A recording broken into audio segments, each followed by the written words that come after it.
నీ సహాయం కావాలి, నీ యొక్క గైడెన్స్ నాకు కావాలి అని చెప్పి మనమందరం కూడా కూడి రావటాన్ని పరలోక దేవుడు ఉదయకాలంలో చూస్తూ ఉంటూ ఉన్నాడు.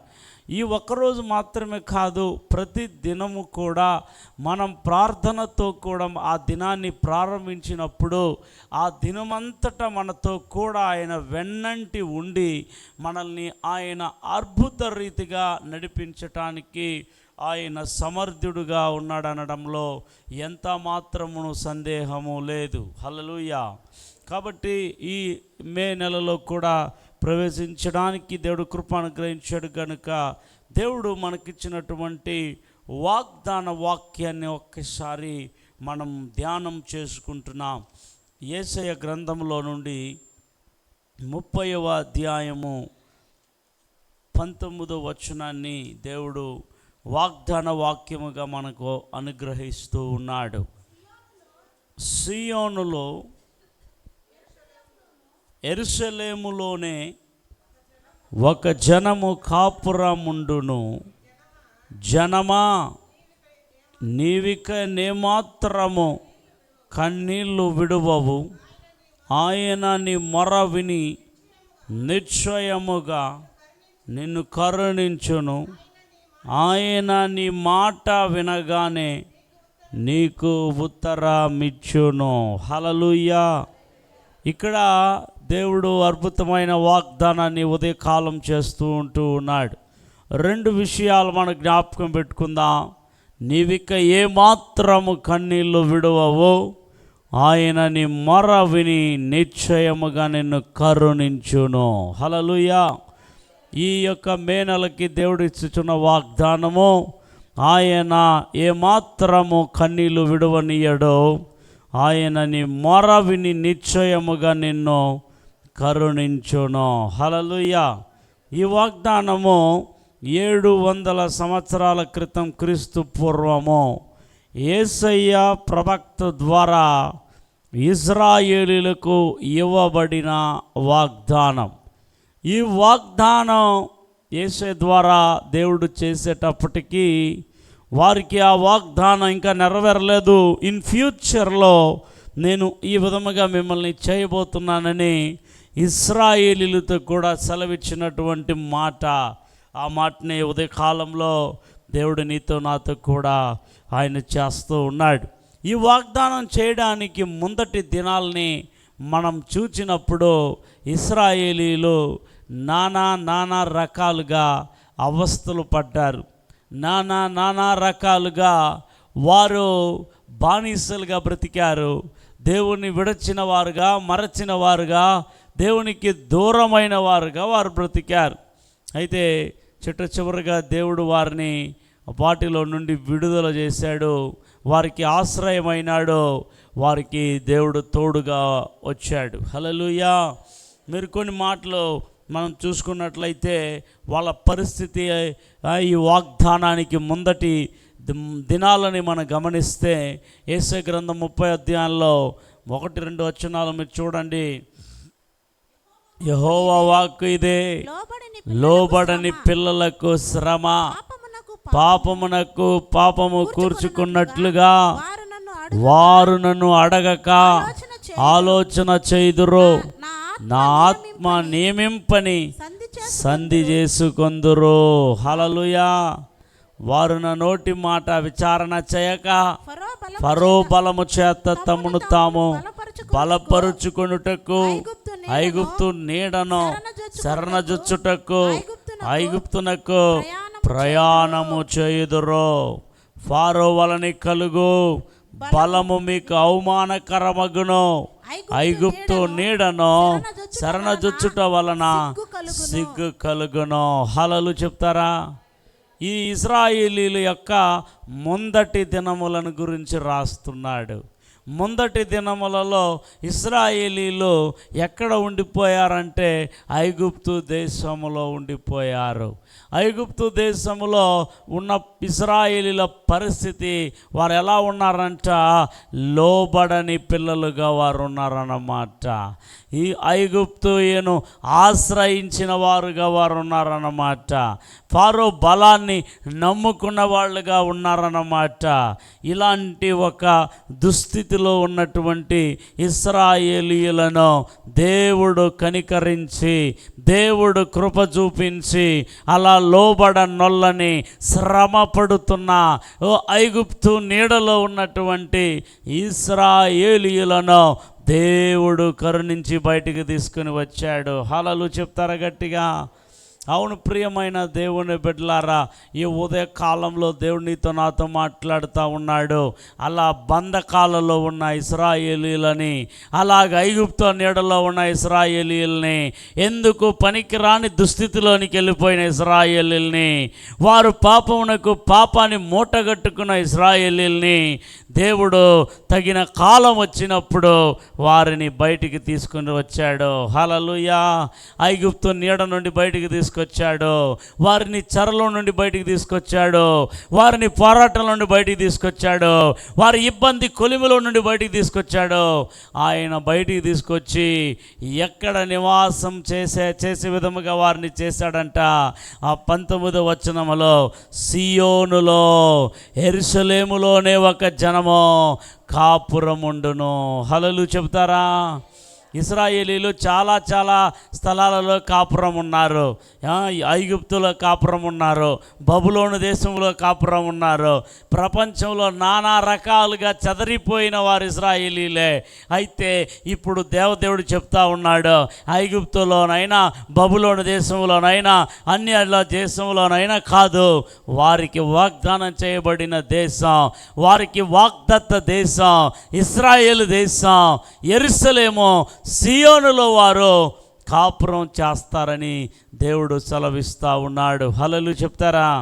18వ వచనంలో కూడా మీరు ఆ మాట మీరు చూడవచ్చు. కావున మీ యందు దయ చూపవలనని యెహోవా ఆలస్యం చేయుచున్నాడు, మిమ్మల్ని కరుణింపవలనని ఆయన నిలవబడి ఉన్నాడు. యెహోవా న్యాయ తీర్చు దేవుడు, ఆయన నిమిత్తము కనిపెట్టుకుని వారందరూ ధన్యులు. హల్లెలూయా చెప్తారు గట్టిగా? ఒకవేళ ఈ యొక్క వాగ్దాన వాక్యాన్ని వింటున్నటువంటి మీతో దేవుడు అంటున్నాడు, ఒకవేళ ఇంతవరకు మీరు ఎవరి నీడను ఆశ్రయించారో, ఒకవేళ ఇంతవరకు మీరు దేవుణ్ణి లోబడకుండా పోయారేమో, కొన్ని విషయాల్ని విస్మరించారేమో, కొన్ని విషయాల్లో ధిక్కరించారేమో, కొన్ని విషయాల్లో దేవుడికి దూరం అయిపోయారేమో ఈ 4 నెలల్లో. అయితే ఈ 5వ నెలలో దేవుని కరుణ మీ మీదికి రాబోతుంది. మీ కన్నీళ్ళు విడవబడినది దేవుడు తుడవబోతూ ఉంటున్నాడు. మనం కన్నీళ్ళు కార్చుట దేవుడికి ఇష్టం కాదు తెలుసా? మనం కన్నీళ్ళు కారిస్తే అయ్యో నా బిడ్డ ఎందుకొరకు కన్నీళ్ళు కారుస్తున్నాడో ఆయన హృదయం తల్లడిల్లిపోతుంది తెలుసా? మనం వేదన పడినప్పుడు, మనము కృంగిపోయినప్పుడు ఆయన హృదయము తల్లడిల్లిపోతుంది. ఆయన హృదయము తల్లి హృదయము లాంటిది, ఆయన హృదయము తండ్రి హృదయము లాంటిది. ఆయన తల్లడిల్లా చేయువాడు కాదు, తల్లడిల్లే వారిని చూసుకుంటూ ఉండేవాడు కాదు. ఒకవేళ మనుషుల మాటల వలన, ఒకవేళ పరిస్థితుల వలన, ఒకవేళ ఇబ్బందుల వలన, ఒకవేళ పోరాటాల వలన, ఒకవేళ సూటిపోటి మాటల వలన మనల్ని దుఃఖపరిచేవి లోకంలో చాలా ఉన్నాయి మన చుట్టూ. కొన్నిసార్లు మనల్ని గుచ్చుకునే మాటలు మాట్లాడినప్పుడు మనకేమొస్తాయి? దుఃఖములు వస్తాయి. పరిస్థితులు తారుమారైనప్పుడు దుఃఖం వస్తాయి. నానే వారు నమ్ముకున్నప్పుడు, విడిచెళ్ళినప్పుడు అలాంటి సమయంలో దుఃఖములు వస్తాయి. పరిస్థితులు ఎదురైనప్పుడు మన జీవితంలో దుఃఖములు వస్తాయి. ప్రియమైన దేవుని బిడ్డలారా, అయితే ఈ ఉదయకాలంలో దేవుడు సెలవిస్తూ ఉన్నాడు, ఇక నీవు కన్నీళ్లు విడవకుండా దేవుడు కరుణించబోతూ ఉంటున్నాడు. హల్లెలూయా. కావున ప్రియమైన దేవుని బిడ్డలారా, ఆయన నీ మొరవిని నిశ్చయముగా నిన్ను కరుణించు దేవుడై ఉన్నాడు. హల్లెలూయా. దేవుడు ఆయన కరుణించటానికి సిద్ధంగా ఉన్నాడు. రోమీలకు రాసిన పత్రికలో ఒక అద్భుతమైన మాట మనం చదువుకుందాం. రోమీలకు రాసిన పత్రిక 9వ అధ్యాయంలో, అవును ప్రియ దేవుని బిడ్డలారా, దేవుని యొక్క కరుణను గురించి మనం చదువుకోబోతూ ఉంటున్నాం. 9వ అధ్యాయంలో వచనములో 15వ వచనంలో రాయబడింది, అందుకు మోషేతో ఇలాగూ చెప్పుచున్నాడు, ఎవనిని కరుణింతునో వానిని కరుణింతునో, ఎవని ఎడల జాలి చూపుదునో వాని ఎడల జాలి చూపుదునో, కాగా పొందగోరు వాని వలనైనను ప్రయాసపడు వాని వలనైనను కాదు గాని కరుణించు దేవుని వలననే ఆగును. గట్టిగా ఆమె చెప్పండి, గట్టిగా హల్లెలూయా. ఎవరి వలనే అవుతుందంట? కరుణించు దేవుని వలనే ఆగును. మన జీవితంలో కూడా అద్భుతములు జరగాలి అంటే కరుణించే దేవుని వలనే జరుగుతాయి. ప్రయాసపడే వాని వలన కాదు, పొందగోరి వాని వలనైనను ప్రయాసపడు వాని వలనైనను కాదు కానీ కరుణించు దేవుని వలనే అగును. హల్లెలూయా చెప్తారా? దేవుని కరుణ ఎవరి మీదకి వస్తుందో, ఏ జనాంగాల మీదకి వస్తుందో వాళ్ళ వల్లనే సమస్తము జరుగుతుంది. దేవుని కరుణ మన మీదికి రావాలి అనంటే, దేవుని కనికరము మన మీదికి రావాలి అనంటే మనం ఏం చేయాలి? ప్రియమైన దేవుని బిడ్డలారా, మొరపెట్టాలి. కన్నీళ్ళలో ఉన్నావా? మొరపెట్టాలి. ఇబ్బంది కొలిమిలో ఉన్నావా? మొరపెట్టాలి. దేవా నీవే చెప్పావో మొరపెట్టి వారికి నువ్వు కనికరిస్తావని. ఓ దేవా ప్రయాసపడుతున్నాను, పొందుకోవాలని ఎదురు చూస్తున్నాను. అయితే పొందుకునే వారి వలన కానీ ప్రయాసపడుతున్న నా వలన కానీ కాదు, కానీ కరుణిస్తే సమస్తం జరుగుతుంది నాయన. నీ కనుదృష్టి నా మీద ఉంచవా? ఆనాడు ఇజ్రాయేలీల మీద ఉంచి సియోనులో కాపురం పెడతాను, యెరూషలేములోనే కాపురం ఉంటారు, కన్నీళ్ళు విడవకుండా కాపాడుతాను, వారి మొరలను ఆలకించి కరుణిస్తానని సెలవిచ్చిన దేవా, ఈ మే నెలలో కూడా నాయన నన్ను కూడా కరుణించండి, నా కుటుంబాన్ని కూడా మీరు కరుణించండి, నా పిల్లలని కరుణించండి దేవా. నేను చేస్తున్న సమస్తం మీద నీ కరుణ కటాక్షాన్ని ఉంచండి. నీ కరుణ వల్లనే సమస్తము జరుగుతుందని నేను నమ్ముతున్నాను ప్రభా అని మనము కూడా దేవునికి మొరపెట్టగలిగిన ఎడల ఆయన త్రోసివేసేవాడు కాదు, ఆయన కరుణించు దేవుడై ఉన్నాడు, ఆయన కాపాడు దేవుడై ఉన్నాడు. ప్రియమైన దేవుని బిడ్డలారా, మనము కొత్త నిబంధన గ్రంథములో ఆయన కరుణను ఎలాగన ఎవరెవరికి ఆయన చూపిస్తూ ఉంటున్నాడు చూడండి. ప్రియమైన దేవుని బిడ్డలారా, మత్తయి సువార్త 15వ అధ్యాయంలో ఇక్కడ ఒక తల్లి మొర్రపెట్టినప్పుడు దేవుని కరుణ ఎలాగునా చూడండి వారి మీదకి వచ్చిందో. 15వ అధ్యాయంలో మనం చూచినప్పుడు 25వ వచనాన్ని చదువుకున్నట్లయితే, అయినను ఆమె వచ్చి ఆయనకు మ్రొక్కి నాకు సహాయము చేయమని అడిగాను. ప్రభువా నాకు సహాయము చేయమని అడిగాను. అందుకాయన పిల్లల రొట్టె తీసుకొని వేయుట యుక్తము కాదని చెప్పగా, ఆమె నిజమే ప్రభువా, కుక్క పిల్లలు కూడా తమ యజమానుల బల్ల మీద నుండి పడు ముక్కలు తినును కదా అని చెప్పాను. హల్లెలూయా చెప్తారా గట్టిగా? ఇక్కడ చూడండి 22వ వచనంలో కూడా రాయబడింది వాక్యము, ఇదిగో ఆ ప్రాంతముల నుండి కానాను స్త్రీ ఒకటి వచ్చి, ప్రభువా దావీదు కుమారుడా నన్ను కరుణింపుము, నా కుమార్తె దయ్యం బట్టి బహు బాధపడుచున్నదని కేకలు వేసెను. హల్లెలూయా చెప్తా గట్టిగా. ఇక్కడ కానాను స్త్రీ ఒకతే వచ్చి, ప్రభువా దావీదు కుమారుడా నన్ను కరుణింపుము అని మొర్ర పెట్టుకున్నట్లుగా మనం చూస్తూ ఉంటున్నాం. 25లో చదివాము, ఆమె వచ్చి ఆయనకు మ్రొక్కి, ప్రభువా నాకు సహాయము చేయమని అడిగాను. చూడండి ప్రియమైన దేవుని బిడ్డలారా, కానాను స్త్రీ ఏం చేసింది? దేవుని పాదాలను ఆశ్రయించింది. ఏమి చేసింది? దేవుని కరుణను కోరుకుంటా ఉంది. దావీదు కుమారుడా, నన్ను కనికరించు, నన్ను కరుణించు. ఎందుకు కరుణించమని కోరుకుంటుంది?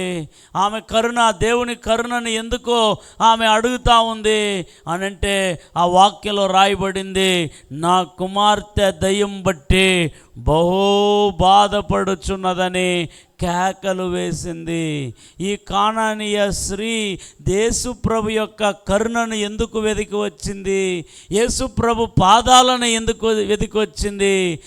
దేవుని సహాయమును ఎందుకు ఆమె అడిగింది అని అంటే, వాళ్ళ కుమార్తెకి హెల్త్ బాగలేదు, వాళ్ళ కుమార్తె బహు బాధపడుచున్నదంట. ఆ బాధకి కారణం ఏమిటి? మనుషుల పరిస్థితుల అంటే కాదు, ఆ బాధకి కారణము దయ్యం పట్టింది. వాళ్ళ కుమార్తెని ఏం పట్టింది? దయ్యం పట్టింది. ఒక వ్యక్తిని, ఒక కుటుంబాన్ని, ఒక వ్యవస్థని అపవాది పడితే బాగుండరు, ఆ కుటుంబాలు బాగుండవు, వాళ్ళ శరీరాలు బాగుండవు, వాళ్ళ మనస్సులు బాగుండవు, వాళ్ళకి అనారోగ్యం ఉంటుంది, వాళ్ళ పరిస్థితులు తారుమారైపోతుంది, వాళ్ళని పీడించేస్తుంది, వాళ్ళని బాధ పెట్టేస్తుంది, వాళ్ళని ఇబ్బంది పెట్టేస్తుంది. ఆ దయ్యముల నుండి ఏ మనుష్యుడు కూడా విడుదల చేయలేడు. ఒకవేళ రోగమునికి మాత్రలు మందులు వేసుకుంటే గుణం అవ్వచ్చేమో కానీ దయ్యాల పీడితుల నుండి, దయ్యాల బాధల నుండి, దయ్యాల పోరాటాల నుండి మనుష్యుడు కూడా విడుదల చేయలేరు. దేవుడు తప్ప ఎవరు విడుదల చేయలేరు. దేవుడికి మాత్రమే దయ్యాలు భయపడతాయి, దేవునికి మాత్రమే దయ్యాలు వణుకుతాయి. మనం కూడా మీటింగ్స్లో చూసాం, ఒక యవన బిడ్డ, గోవర్ధనగిరి అనుకుంటాను ఆ బిడ్డ కదా, యవన బిడ్డ 4-5 సంవత్సరాలు దయ్యాలతో బంధించబడి రాత్రిలో నిద్ర లేక ఆ తల్లి ఆ బిడ్డను తీసుకొని వచ్చి వారు బాధపడుతుంటే అది వర్ణనాతీతముగా కనబడుతూ ఉంది. చూడండి, యవనల్ని అపవాది కబళించేస్తే ఎంత బాధలు ఉంటాయి తెలుసా? ఈరోజు కూడా కొన్ని ఆడే దయ్యాలు ఉంటాయి, కొన్ని కనబడే దయ్యాలు ఉంటాయి, కొన్ని మాట్లాడే దయ్యాలు ఉంటాయి, కొన్ని దయ్యాలు మాట్లాడవు, కొన్ని దయ్యాలు కనబడవు, కానీ దాని పని లోపల చేస్తుంటాయి. దాని యొక్క ప్రతాపాన్ని చూపిస్తూ ఉంటాయి. నీవు నేను ఇలాంటి దయ్యాల శక్తుల నుండి, మంత్ర శక్తుల నుండి, చేతబడ శక్తుల నుండి, అంధకార శక్తుల నుండి విడుదల పొందాలంటే, మనం సహాయం పొందాలి అని అంటే కరుణించే దేవునిని వేడుకోవాలి. దేవుడు మనతో కూడా మాట్లాడుతూ ఉన్నాడు. మీ మొరలను ఆలకించి ఆయన కరుణించబోతూ ఉంటున్నాడు ఈ నెలలో. ఒకవేళ 4 నెలలు మీరు పొందుకొనని బ్లెస్సింగ్స్ని, విడుదలని 5వ నెలలో మీరు పొందుకోవాలి అని అంటే కరుణించు దేవునికి మొర్రపెట్టాలి. హల్లెలూయా. కానానీయ స్త్రీ దేవునికి మొర్రపెట్టింది. మనం ఏం చేస్తాం? కొన్నిసార్లు మరచిపోతాం దేవునికి చెప్పడం, దేవుని సహాయమును వేడుకోవడం మనం మరచిపోతాం. నిజంగా నేను చెప్తున్నాను, దేవుని సహాయం మనం ఏదైతే కోరతామో తూచా తప్పకుండా దేవుడు ఆ సహాయాన్ని అందించడానికి దేవుడు సమర్థుడుగా ఉన్నాడు. ఈ కానానీయ స్త్రీ ఒక యూదురాలు కాదు, కానానీయ స్త్రీ ఒక ఇశ్రాయేలురాలు కాదు, ఒక అన్యురాలు, దేవుని ఎరగని వారు. అవును ప్రియమైన వారులారా, కానాను దేశంలో 7 జాతుల వారు ఉన్నారు. ఆ జాతిలో ఒక జాతికి చెందిన ఆమె ఈమె. వీరు దేవుని ఎరగని జనాంగము. వాస్తవంగా ఈ కానానీయులను ఆ దేశంలో నుండి బయటికి వెళ్ళగొట్టి ఆ దేశాన్ని ఇశ్రాయేలీయులకు వాగ్దానంగా ఇచ్చినటువంటి దేవుడు అన్నమాట. అంత భయంకరమైన కానానీయులు వారు, ఇశ్రాయేలీయులకు ముళ్ళుగా ఉన్నవాళ్ళు, ఇశ్రాయేలును ఎదిరించిన వాళ్ళు, వారిని పోరాడిన వాళ్ళు. అలాంటి ఆ ఇశ్రాయేలీయులకు వ్యతిరేకులైన కానానీయ స్త్రీ దేవుని దగ్గరకు వచ్చి అడిగితే కూడా దేవుడు మీరు కానానీయులు మా జనాలకి వ్యతిరేకులు, మా జనాల్ని మీరు యుద్ధం చేశారో నిన్ను కరుణించను, నీకు సహాయం చేయను, నీకు హెల్ప్ చేయను అని దేవుడు చెప్పలేదు. హల్లెలూయా చెప్తారా? ఎందుకనంటే ఆయన అందరికీ దేవుడు గనుక. ఆయన సమరయులకు దేవుడు, ఆయన అన్యజనులకు దేవుడు, ఆయన కానానీయులకు దేవుడు, ఆయన ఈ లోకంలో ఉన్న సమస్త మానవాళికి దేవుడు, కరుణ కటాక్షములు గలవాడు, ఆయన దయా దాక్షిణ్య పూర్ణుడు, ఆయన మాత్రమే మనల్ని కనికరించేవాడు. నీవు నేను మనుషుల కనికరం కాదు, దైవ కనికరం కోసం నీవు నేను ఎదురాడాలి. అది ఎలాగ దేవుడు మన మీద కనికర పడతాడంటే, దావీదు కుమారుడా నా మీద కనికరపడు, నా పిల్లల మీద కనికరపడు, నా కుటుంబం మీద కరుణించు ప్రభువా అని ఎవరైతే మొరపెడతారో మీ స్థితిగతులు ఆయనే మార్చివేస్తాడో, మీ కన్నీళ్లను ఆయనే తుడిచివేస్తాడో. బహు బాధపడినటువంటి ఈ తల్లి ఎంత బాధపడిందో వర్ణనాతీతం. కుమార్తెను బట్టి ఎన్ని ప్రయత్నాలు చేసిందో బాగుపడాలని. మనం కూడా మన యొక్క కుటుంబంలో ఎవరికైతే ఆరోగ్యం బాగలేకపోతే, హెల్త్ ఇష్యూస్ వస్తే తల్లడిల్లిపోతుంటామో, ఎన్ని మాత్రలు వేయాలి, ఎన్ని డాక్టర్లు చూయించాలి, అయ్యో ఆమె పడుకొనే ఉంది, ఆమె అస్వస్థతలో ఉంది అన్నప్పుడు ఆ ఫ్యామిలీ వాళ్ళందరూ కూడా ఆమెతో పాటు బాధపడిన వారు అవుతారు. అవునా కాదా? అయితే ఈ తల్లి కూడా తన కుమార్తె కొరకు ఎంత బాధపడిందో ప్రియమైన దేవుని సంగమా. అయితే ఆ బాధని ఆమె కొంతవరకే మోయగలదు, కానీ ఆ బాధని తీర్చలేనిది ఏ తల్లి అయినా తీర్చలేనిది, ఏ తండ్రి అయినా తీర్చలేడు. కేవలం బాధపడవచ్చు వారితో కూడా, కానీ బాధని మాత్రం తొలగించలేడు. ఈ ఉదయకాలంలో కూడి వచ్చిన మీతో కూడా దేవుడు మాట్లాడుతూ ఉన్నాడు. ఈ లోకంలో కూడా బాధపడే వారితో బాధపడవచ్చేమో, కానీ బాధని మాత్రం తీసివేయలేమో. ఏ మనుష్యుడు నీ బాధను తీసివేయలేడు, నీ కన్నీళ్లను తుడిచివేయలేడు, నీ పరిస్థితులు మార్చలేడు. నా పరిస్థితుల్ని మార్చే ఒకే ఒక ఆయన ఉన్నాడు. ప్రయాసపడు వాని వలన కాదు, పొందగోరి వలన కాదు, కనికరించు దేవుని వలనే అది సాధ్యమవుతుంది. హల్లెలూయా. ఆ కనికరమ గల దేవుడు నిన్ను కరుణించబోతుంటున్నాడు. కానానీయ స్త్రీ నీ కనికరించిన దేవుడు తన స్వరక్తలు కొనబడిన, తన స్వకీయ సంపాద్యమైన ఆయన బిడ్డలుగా ఉన్నటువంటి నన్ను కూడా ఆయన కనికరించటానికి దేవుడు సమర్థుడుగా ఉన్నాడు. హల్లెలూయా. ఆయన కనికరించి ఏం చేశాడో చూద్దాం రండి. ఆ 15వ అధ్యాయంలో మత్తయి సువార్త 15 మనం చూచినప్పుడు ఆయన ఏం చెప్పాడో 28వ వచనంలో, అందుకు యేసు అమ్మా నీ విశ్వాసము గొప్పది, నీవు కోరినట్టే నీకు అవునుగాక అని ఆమెతో చెప్పెను. ఆ గడియలోనే ఆమె కుమార్తె స్వస్థత నొందెను. చప్పట్లతో ప్రభుని స్తుతిద్దాం. ప్రభుకి మహిమ కలుగునుగాక. ఆ గడియలోనే ఆమె కుమార్తె స్వస్థత నొందెను. హల్లెలూయా చెప్తారా? చూసారా? దేవుడు కరుణిస్తే ఏమవుతుంది? జీసస్ కరుణిస్తే ఏమవుతుంది? స్వస్థత నొందెను. అప్పుడు ఆ కుమార్తెలోని ఏమి వెళ్ళిపోయి ఉంటుంది స్వస్థత నొందడానికి? ఆమెను బాధ పెట్టిన దయ్యం, ఆమెను వంచిన దయ్యం ఏమైంది? ఆ కుమార్తెను వదిలి వెళ్ళిపోయింది. ఆమె ఏం పడింది? స్వస్థత నొందెను. ఆ కుమార్తె కొరకు కరుణించమని వేడుకున్నది ఎవరో? తల్లి. హల్లెలూయా. ఆ కుమార్తెకి ఎంత వయసో, ఆ కుమార్తె ఎలా ఉంటుందో, ఆ కుమార్తె అని యేసు ప్రభు కూడా ఆ కుమార్తెని ఏం చేయలేదు, చూసినట్టుగా ఇక్కడ కనబడలేదు. హల్లెలూయా చెప్తారా? ఆమేన్. హల్లెలూయా. అయితే గమనించండి, ఆయన చెప్పాడు. ఏమని చెప్పాడు? అమ్మా నీ విశ్వాసము గొప్పది. హల్లెలూయా. అవునండి, దేవుడు కరుణించటానికి ఒకటి విశ్వాసము ఉంచాలి. కరుణించే యేసు మీద విశ్వాసం ఉంచాలి. మన స్థితిలను మార్చే యేసు మీద విశ్వాసం ఉంచాలి. ఇక్కడ ఈ తల్లి విశ్వాసం ఉంచింది, యేసు ప్రభు వెంబడించింది. యేసు ప్రభు విడుదల పొందుకునేంత వరకు ఆయన వెనకాల వెళ్ళింది. శిష్యులు గద్దించారు. ఏమంటున్నారు ఆ శిష్యులు? చూడండి, ఆ మాట మనం చూసినప్పుడు కేకలు వేస్తున్నప్పుడు 23వ వచనంలో అందుకైన ఆమెతో ఒక్క మాట ఆయనను చెప్పలేదు. అప్పుడు ఆయన శిష్యులు వచ్చి ఈమె మన వెంబడి వచ్చి కేకలు వేయుచున్నది గనుక ఈమెను పంపివేయుమని ఆయనను వేడుకొనగా. హల్లెలూయా చెప్తారా? యేసు ప్రభుతో కూడా ఉన్న శిష్యులకే ఇష్టం లేదో ఆమె వెంబడి వచ్చేది. హల్లెలూయా.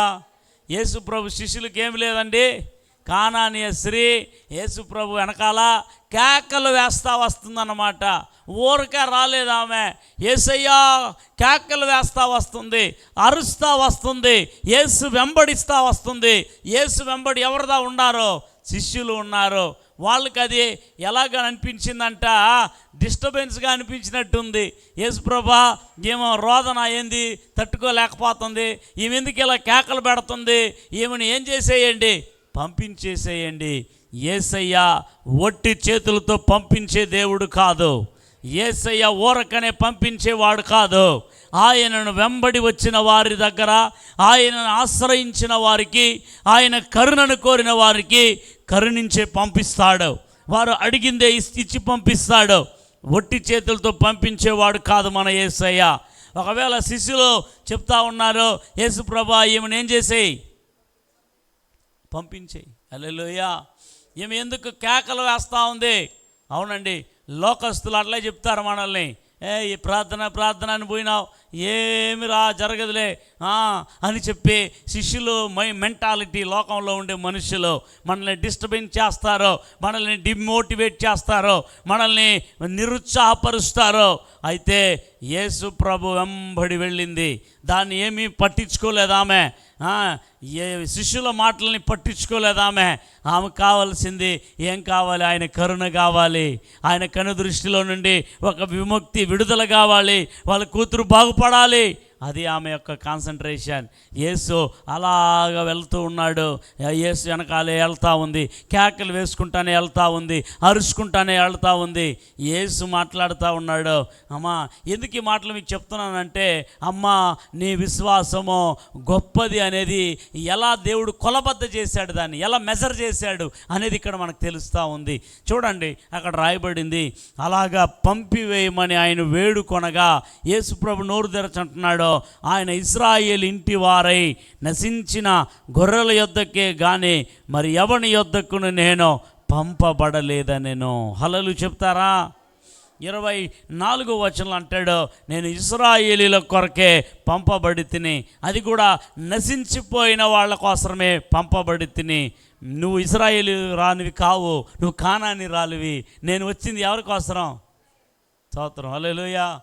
ఈ వాక్యమును వక్రీకరించి మాట్లాడే వాళ్ళు చాలామంది ఉన్నారు.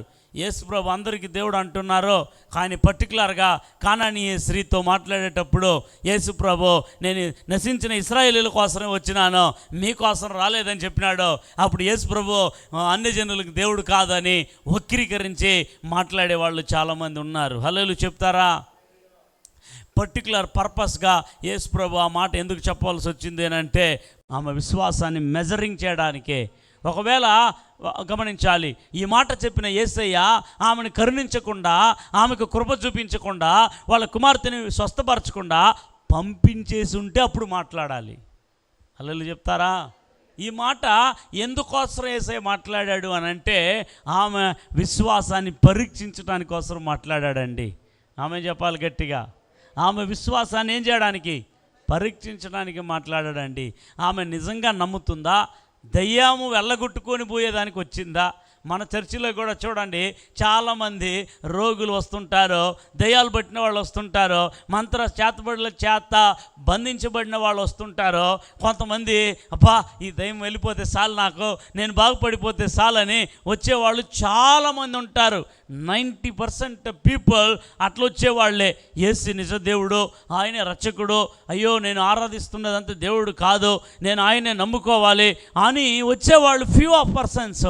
బాగా అయిపోతే చాలు, ఆ ఉపశమనం దొరికితే చాలు, ఆ రిలీఫ్నెస్ దొరికితే చాలు అని చెప్పి వచ్చేవాళ్ళే చాలామంది. అయితే లేదో, నాకు విడుదల యేసు ద్వారానే, విడుదల పొందిన తర్వాత నా జీవిత కాలం యేసు కొరకే అని వచ్చేవాళ్ళు చాలా తక్కువ మంది. అది గమనించటానికే కానానీ స్త్రీతో ఈ మాట మాట్లాడాడు. కానీ యేసుప్రభువారు ఎవరిని త్రోసివేసేవాడు కాదు. బైబిల్లో రాయబడింది, నా యొద్దకు వచ్చి వారిని నేను ఎంత మాత్రమును త్రోసివేయను అన్నాడు యేసయ్య. ఈ వాక్యం చదవడం మానేస్తాం. హల్లెలూయా చెప్తారా? ఈ యొక్క సిద్ధాంత ధోరణిలో యేసుప్రభు మీద బురద చల్లాలి, యేసుప్రభు మీద కొరత చూపించాలి అనేవాళ్ళు ఇలాంటి రెఫరెన్సులు తీసుకుంటారు. హల్లెలూయా. అర్థం కాదు వారికి. ఇలాంటి రెఫరెన్సులు తీసుకొని చూడు, ఈ వాక్యమును వాక్యం తెలియని క్రైస్తవుల దగ్గరికి వెళ్ళి చూపించి, మీ యేసుప్రభు చూడు ఇశ్రాయేల్ కోసం వచ్చినాడంట, నువ్వు ఇశ్రాయేలుడా, నువ్వు అన్ని జనుడు కదా, నీకోసం రాలే యేసయ్య, అప్పుడు యేసయ్య మీ దేవుడు ఎట్లా అవుతాడు అని చెప్పేటప్పుడు అవునా హల్లెలూయా, ఈ వాక్యం మా పాస్టర్ చెప్పనే లేదే, నేను కూడా చదవనే లేదే, అవును కదా ఇశ్రాయేల్ కోసం వచ్చినాడంట, ఎంత పక్షపాతిగా ఉన్నాడు యేసయ్య, ఇన్ని రోజులు నేను తెలుసుకోలేదు, అబ్బా ఇదేదో పెద్ద రెవల్యూషన్ లాగా తెలుసుకునిందంట ఆమె. చూడండి, ఇలాగా బోల్తా కొట్టేవాళ్ళు, బైబిల్ దేవుని మీద బురద చల్లేవాళ్ళు ఇలాంటి వాక్యాలను తీసుకొని ఏమార్చడానికి అపవాది వాక్యాలను తీసుకొని వాడుతాడు. జాగ్రత్త. హల్లెలూయా చెప్తారా? అందుకే నేను 2 కోణాల్లో మీతో మాట్లాడుతూ ఉన్నాను. యేసుప్రభువారు ఒక్క తెగకి దేవుడు మాత్రం కాదు, ఒక్క సంతతికి మాత్రమైన దేవుడు కాదు. యేసుప్రభు అందరికీ దేవుడు. హల్లెలూయా చెప్పాలి గట్టిగా. అయితే ఇశ్రాయేలు ఇంటి వారు నివసించిన గొర్రెల యొద్దకే కానీ మరి ఎవరి యొద్దకు నేను పంపబడలేదు అనెను. అయినను ఆమె వచ్చి ఆయనకు మ్రొక్కి, ప్రభువా నాకు సహాయము చేయమని అడిగాను. మరలా హల్లెలూయా. ఏం చేస్తుందమ్మ మళ్ళీ? అయ్యా ఇంతవరకు అరిసింది, ఇంతవరకు కేకలు వేసింది, ఇప్పుడు ఇంకాస్త విశ్వాసం వచ్చింది. ఇంకా ఏం చేసింది? ఇప్పుడు ఆయన పాదాలు పట్టుకునింది పోయి. హల్లెలూయా చెప్పాలా? మురొక్కి చెప్పండి మాట. ఎవరికి? అమ్మ ఫస్ట్ కరుణించు అని అడిగింది, తర్వాత కేకలు వేసింది. ఇది సరిపడదురా నాయనా, ఇప్పుడు మొక్కేస్తామని పాదాలు పట్టుకొని ఏం చేస్తుంది? అయ్యా నేను చెప్తున్నాను, ఆయన పాదాలు నేను పట్టుకుంటే మనుషులు తన్నేసిపోయేటట్లు కానీ తన్నేసిపోయేవాడు కాదు. హల్లెలూయా చెప్పాలి. కొన్నిసార్లు నన్ను క్షమించు అని పాదాలు పట్టుకోవడానికి మనుషులు వెళితే, క్షమించను బావని తన్నేసిపోతున్నారు, ఇంకా లెవెల్ ఎక్కువ చేస్తారు మనోళ్ళు. ఆమెను చెప్పాలి గట్టిగా. నిజమా కాదా? హల్లెలూయా చెప్తారా? ఇంకా ఓవర్ చేస్తారు. అయితే మన దేవుడు ఆయన పాదాలని ఆశ్రయించిన ఎవరైనా, ఎలాంటి వారైనా త్రోసివేసే దేవుడు కాదు. అమ్మ నిన్ను చెయ్యి విడవను అన్న దేవుడు పాదాలు పట్టుకుంటే తన్నేసిపోతాడా? చూడండి, అది ఆమెలో ఉన్న విశ్వాసం. అందుకే అమ్మ నీ విశ్వాసం గొప్పది. ఆమేన్. మనం ఏం చేస్తామంటే ఆమె అడిగినట్లు సహాయం చేయి ప్రభా అని అడిగే లోపల సహాయం చేయాలా, లేకపోతే వెళ్ళిపోతాం. స్తోత్రం. హల్లెలూయా. ఆమె అలా కాదు, శిష్యులు అడ్డు పెట్టినా, అలాగే యేసుప్రభు నేను మీ కొరకు రాలేదని చెప్పినా ఆమె యేసుని ఇంకా ఎక్కువగా హత్తుకొనింది, ఇంకా పాదాలు పట్టుకొనింది. దాని అర్థం ఏమిటి? నా కుమార్తెకి నువ్వు మాత్రమే విడుదల ఇస్తావు, నువ్వేమైనా చెప్పు. ఆమె బలవంతంగా పట్టుకునింది, ఆమె బలత్కారం చేత పట్టుకునింది. నాకు నా కుమార్తెకు విడుదల ఇవ్వాల్సిందే, కరుణించాల్సిందే. హల్లెలూయా. మరలా యేసుప్రభు అంటున్నాడు, అందుకాయన పిల్లల రొట్టె తీసుకొని కుక్క పిల్లలకు వేయుట యుక్తము కాదని చెప్పగా ఆమె నిజమే ప్రభువా, కుక్క పిల్లలు కూడా తమ యజమానుల బల్ల మీద నుండి పడు ముక్కలు తినును కదా అని చెప్పాను. హల్లెలూయా చెప్తారా? ఇప్పుడు పిల్లలతో పోలుస్తున్నాడు. ఇశ్రాయేలు నా పిల్లలు, ఆ పిల్లలకి రొట్టెలు, ఆ రొట్టెలు తీసుకుపోయేసి కుక్క పిల్లలాగా ఉన్నాయి, మీకు వేయడం తగునా? అప్పుడు ఆమె అంటుంది, అవును ప్రభా, ఏ పిల్లల రొట్టెలు వేయరు కుక్క పిల్లలకి, కానీ పిల్లలు తినేటప్పుడు చిన్నదో పెద్దదో రాలుతుంది కదా, వాళ్ళు తినేటప్పుడు ఆ ముక్కలు రాలుతుంది కదా, ఆ రాలిన ముక్కలైనా కుక్క పిల్లలు ఏం చేస్తాయి? తింటాయి కదా. హల్లెలూయా చెప్తారా? అట్లాగా ఆ కుక్క పిల్లలు రాలింది నాకుతాయి కదా, అట్లా ఏదైనా కొంచెం రాల్చమే, దాన్ని నాకడానికి కూడా నేను రెడీగా ఉన్నాను అంటుంది. హల్లెలూయా చెప్తారా? ఆమె చెప్పాలి గట్టిగా. హల్లెలూయా. దీన్ని పట్టుకొని కానాను స్త్రీని యేసయ్య కుక్క పిల్ల అన్నాడు. ఇది వచ్చి అలంకార రూపంతో మాట్లాడిన మాట. హల్లెలూయా చెప్తారా? అమ్మా నువ్వు కుక్కవి అని చెప్పి మాట్లాడలేదు దేవుడు అక్కడ. ఆమె చెప్తారా? బైబిల్లో డైరెక్ట్ స్పీచ్ ఉంటుంది, ఇండైరెక్ట్ స్పీచ్ ఉంటుంది, అలంకార రూపంతో మాట్లాడిన మాటలు ఉంటుంది. ఇది బైబిల్ పండితులకు మాత్రమే అర్థమవుతుంది, సామాన్య జనాలకు అర్థం కాదు. హల్లెలూయా చెప్తారా?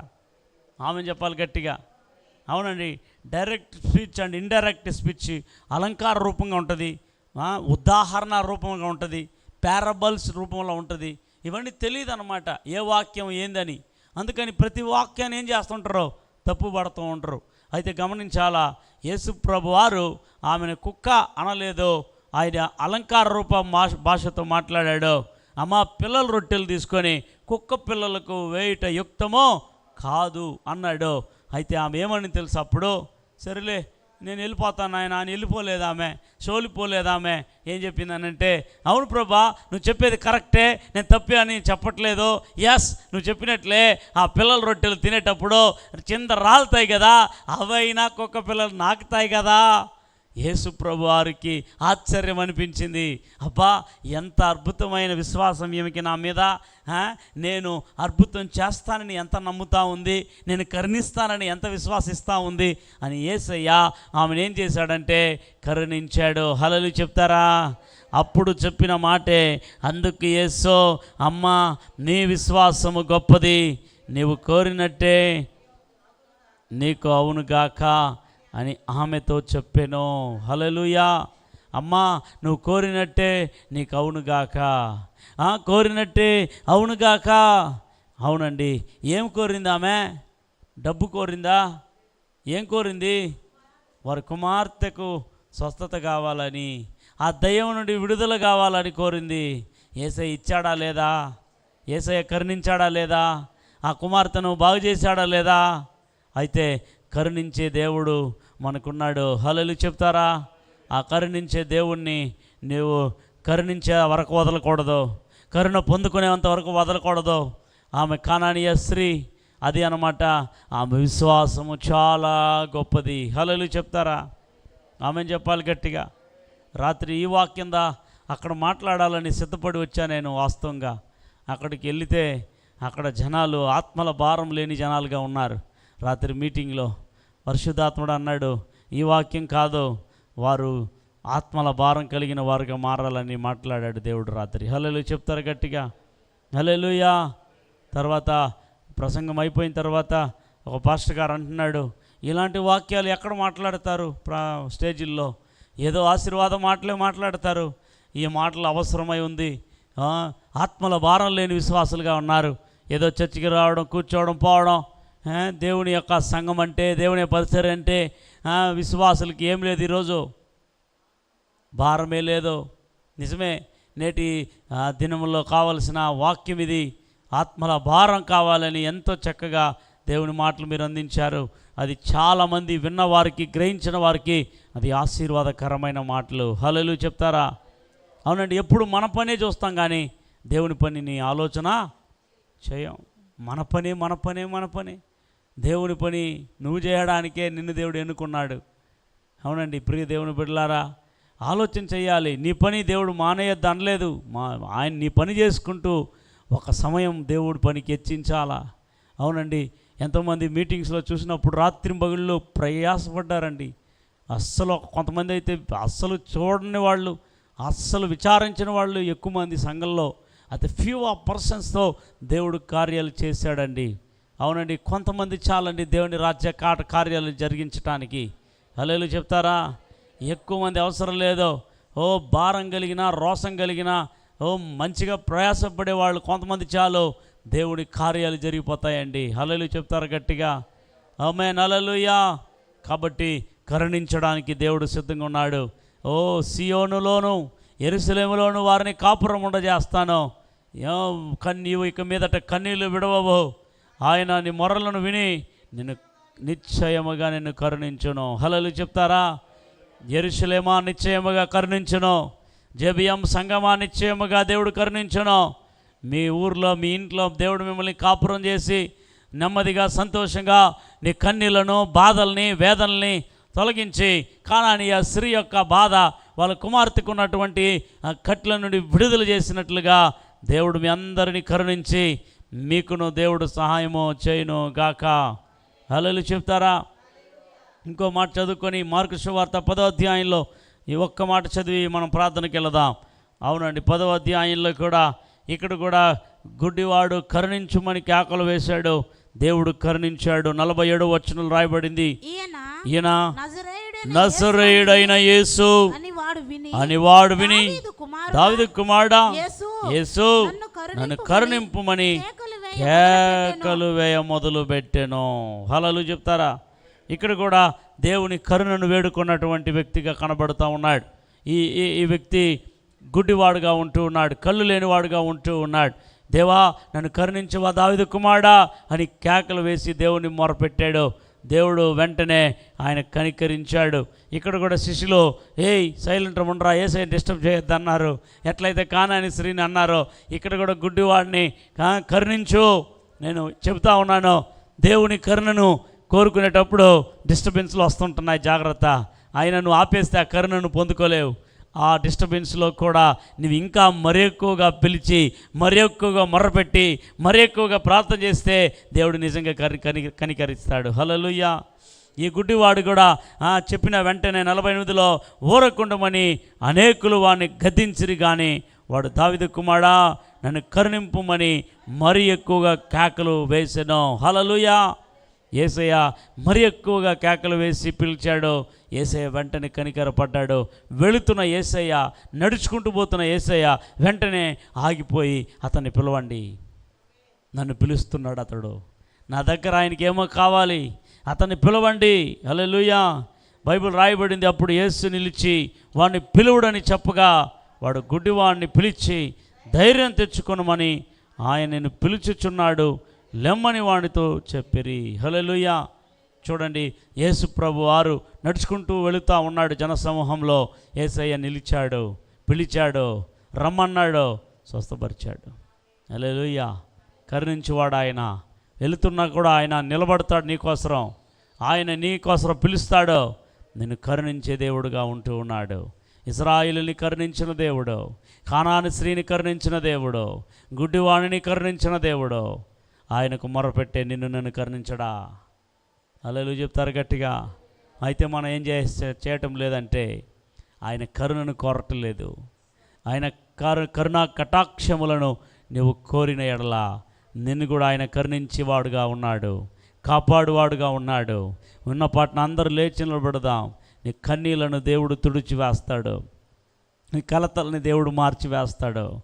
నీ బాధల్ని, నీ ఇబ్బందుల్ని, నీ లేమిని, నీ పరిస్థితి మనుషులకు తెలియదు, దేవుడికి తెలుసు. దేవుడు నీ పరిస్థితిని మార్చగలడు. ప్రియ సోదరి సోదరులారా, అందరు కూడా కళ్ళు మూసుకొని యేసయ్యతో మాట్లాడండి.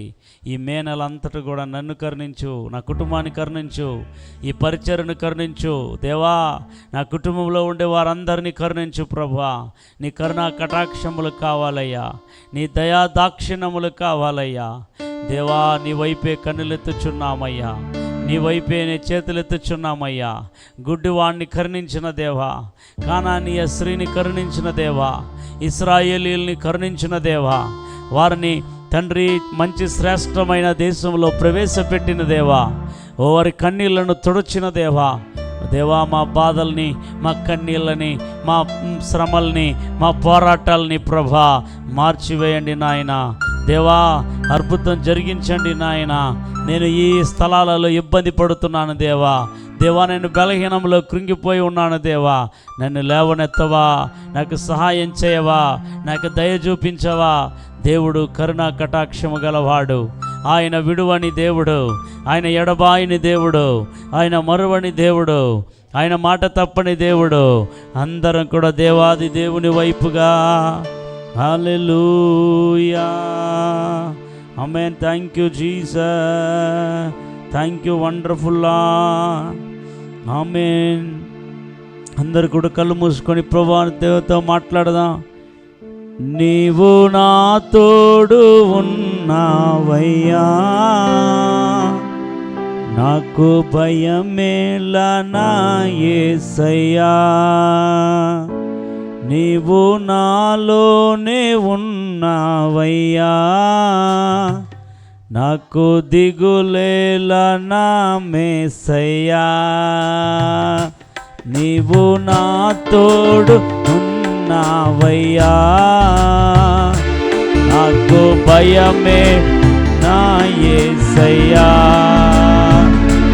నీవు నాలోనే ఉన్నావయ్యా. నాకు దిగులే నా మేసయ్యా, నాకు దిగులేలా, నాకు చింతేలా, నాకు భీతియేలా, నాకు భయమేలా, నాకు దిగులేలా, నాకు చింతేలా, నాకు భీతియేలా, నీవు నా తోడు ఉన్నావయ్యా. నాకు భయమేలా నా యేసయ్యా, నీవు నాలోనే ఉన్నావయ్యా. నాకు దిగులేలా నా మేసయ్యా. కష్టములో నష్టములో తోడు ఉన్నావు, వేదనలో వేదనలో నా చెంత ఉన్నావు. కష్టములో నష్టములో నా తోడు ఉన్నావు, వేదనలో వేదనలో నా చెంత ఉన్నావు. అడిగిన వారికి ఇచ్చేవాడవు, వెదకిన వారికి దొరికేవాడవు. అడిగిన వారికి ఇచ్చేవాడు, వెదకిన వారికి దొరికేవాడు. తట్టిన వారికి తలుపులు తెరిచే దేవుడవు, తట్టిన వారికి తలుపులు తెరిచే దేవుడవు. దేవా దేవా నీకే స్తోత్రం, దేవా దేవా నీకే స్తోత్రం, దేవా దేవా నీకే స్తోత్రం. అందరూ పాడదాం. దేవా దేవా నీకే స్తోత్రం, దేవా దేవా నీకే స్తోత్రం. యేసువే దేవా దేవా నీకే స్తోత్రం, దేవా దేవా నీకే స్తోత్రం. 10 నెలలు ఇచ్చారే. దేవా దేవా నీకే స్తోత్రం, నీవు నా తోడు ఉన్నావయ్యా. నాకు భయమేలా నా యేసయ్యా, నీవు నాలోనే ఉన్నావయ్యా. నాకు దిగులేలా నా మేసయ్యా, నీవు నా తోడు ఉన్నావయ్యా. నాకు భయమేలా నా యేసయ్యా, నీవు నాలోనే ఉన్నావయ్యా. నాకు దిగులేలా నా మేసయ్యా, నాకు భయమేలా, నాకు దిగులేలా, నాకు చింతేలా, నాకు భీతియేలా, నాకు భయమేలా, నాకు దిగులేలా, నాకు చింతేలా, నాకు భీతియేలా, నీవు నా తోడు ఉన్నావయ్యా. నాకు భయమేలా నా యేసయ్యా, నీవు నాలోనే ఉన్నావయ్యా. నాకు దిగులే నా మేసయ్యా, నాకు దిగులేలా నా యేసయ్యా. అందరూ కరములు తట్టి ప్రభుకి స్తుతి చెల్లిద్దాం. అందరూ వందనాలు చెల్లిద్దాం. గత 4 నెలలు యేసయ్య చూపిన కనికరమును బట్టి, దయను బట్టి, వాత్సల్యతను బట్టి, ఆయన నడుపుదలను బట్టి, ఆయన పోషణను బట్టి, ఆయన ప్రేమను బట్టి, ఆయన మనతో వెన్నంటి నడిచిన విధానాన్ని బట్టి అందరూ కూడా కరములు తట్టి ప్రభుకి స్తుతి చెల్లిద్దాం. వందనాలు ప్రభువా, నువ్వు లేకపోయి ఉంటే మేము ఉండి వారు కాదు నాయన.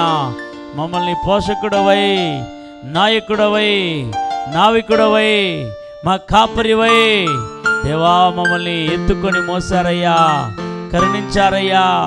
5వ నెలలో అడుగుపెట్టే భాగ్యాన్నిచ్చావయ్యా. యేసయ్య 30:19 వచనంలో వాగ్దానంగా మాట్లాడవయ్యా. నివసింపజేస్తారని, కాపురము చేయిస్తారని, కన్నీళ్లు తుడుస్తారని దేవా తండ్రి, మొరపెట్టు వారికి కరుణిస్తావని సహాయము చేశారు వాగ్దానం ద్వారా. నాయన నీ కరుణ మా మీద ఉంటూ ఉన్నది. ఈ నెల అంతటా అందరి మీద కనికర పడబోతున్నారు. కనికరించి వారు అడిగిన వాటిని దయచేయబోతున్నారు. వారు వెతికిన వాటిని వారికి దొరికేటట్లుగా చేయబోతున్నారు. తట్టిన వాటిని తెరవబోతున్నారు. నీకు వందనాలు నాయన. ఈ నెల అంతటా నాతో మాతో కూడా రండి నాయన. నీవు లేని క్షణాన్ని ఊహించుకోలేము తండ్రి. నీవు లేని జీవితము వ్యర్థము. నీవు లేకపోతే మా శక్తి వలన ఏమి కాదయ్యా, మా తెలివితేటల వల్ల ఏమి కాదయ్యా. మెన్నంటి నడవండి నాయన. మాలోనే ఉండండి, మాతోనే ఉండండి, సంఘములో ఉండండి, పరిచర్యలో ఉండండి, ఈ వాగ్దాన ఆరాధనకు వచ్చిన ప్రతి వారిలో ఉండండి. వారిని చేయి పట్టి నడిపించండి నాయన. కుడికో ఎడమకో తొలగిపోకుండా తండ్రి, స్ట్రైట్గా సరళమైన మార్గంలో, నిత్య మార్గంలో, సత్య మార్గంలో మమ్మల్ని నడిపించండి. సంఘస్థులు నడిపించండి నాయన. ఈ వాగ్దాన ఆరాధనకి వేకువనే లేచి సిద్ధపడి వచ్చిన ప్రతి వారిని, ప్రతి కుటుంబాలని దీవించండి. జేబిఎం ఫ్యామిలీస్లో ఒక కదలిక రాని, ఒక ప్రార్థన భారం రాని, సేవా భారం రాని, ఆత్మల భారం రాని, ప్రతి వారిని బలపరచండి, ప్రతి సంఘాన్ని బలపరచండి. ఇక్కడ కూడి వచ్చిన ప్రతి వారిని పేరు పేరున తనితనిగా దీవించి ఆశీర్వదించండి. ఈ రోజును జరగనై ఉన్నటువంటి ఆ కూటాలను బట్టి వందనాలు. నీ గణనామం మహింపరచబడాలని వేడుకుంటూ ఉన్నాం. సమస్తం మీ కరములకు అప్పగిస్తూ యేసునామములో ప్రార్థించి వేడుకొనిచున్నాం పరమ తండ్రి. ఆమేన్.